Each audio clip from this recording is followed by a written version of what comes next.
దీని తర్వాత shoulder pain. ఏంటండి? Shoulder pain. దీనికి ఏంటంటే మీకు ఏ సైడ్ షోల్డర్ పెయిన్ ఉంటే ఆ సైడ్ పైకి రావాలి. For example right shoulder pain ఉంది, ఫ్రోజన్ షోల్డర్ కావచ్చు, డయాబెటీస్తో రావచ్చు, ఏదైనా రావచ్చు. ఓకే, చేయాల్సిన పని ఏంటంటే హాయిగా పడుకుంటారు.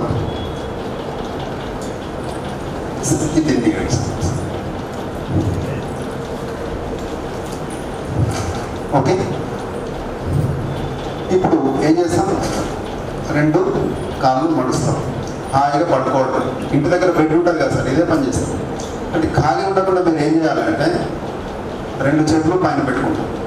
ఒక చేతి పైన, ప్రాబ్లం ఉన్న చేతి చెవుల పైన ఉంది. ఇప్పుడు ఏం చేస్తామంటే నెమ్మదిగా అపోజిట్ సైడ్ వెళ్ళాలి. ఇంతే.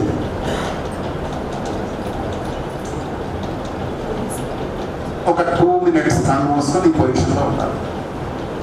ఆటోమేటిక్గా మీకు ఏసీ జాయింట్ ఇష్యూస్ ఉన్నా, స్కాపులా ఇష్యూ ఉన్నా, హ్యాండ్ సర్క్యులేషన్ ఇష్యూస్ ఉన్నా క్లియర్ అవుతుంది.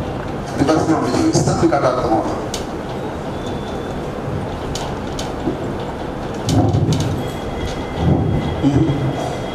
ఇట్లా కదా. ఇప్పుడు ఈ ప్రాబ్లం ఉంది, ఇది మలుచుకోవాలి. ఓకే, నెమ్మదిగా ఈ సైడ్. ఇక్కడ నడుము ఇదే పొజిషన్లో ఉండాలి. ఓన్లీ ఈ ఏరియాని మాత్రమే మనం యాక్టివేట్ చేస్తాం. రైట్.